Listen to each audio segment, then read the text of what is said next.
Samantala, 4.6 milyong pisong halaga ng mga substandard construction at building materials sinira ng Department of Trade and Industry.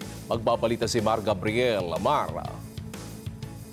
Binasag at pinagpuputol ng mga opisyal ng Department of Trade and Industry ang mga substandard na construction at building materials na nakumpiska sa magkakahiwalay na inspeksyon.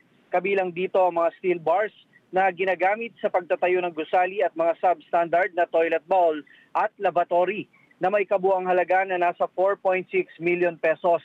Ayon kay DTI Assistant Secretary Gino Malyari, Supervising Head ng Fair Trade Group, mas pinaigting nila ang inspeksyon sa mga construction materials sa harap na rin ng magkakasunod na lindol na tumatama sa iba't ibang bahagi ng bansa. Bahagi rin niya ito ng preparasyon para sa pinangangambahan na pagtama ng The Big One sa Metro Manila at mga karatig lalawigan. Kung mapupunta raw sa kamay ng mga consumer ang mga substandard product at magamit sa pagtatayo ng bahay, maaaring malagay sa panganib ang kanilang buhay at ari-arian. Kaya payo nila sa mga consumer, maging mapanuri sa mga binibiling produkto at siguruhin na pasado ito sa standard.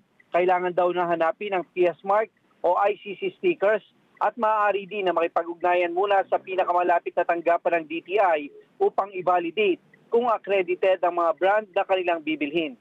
Para sa Mata ng Agila, Mar Gabriel, matatag, matapang, matapat.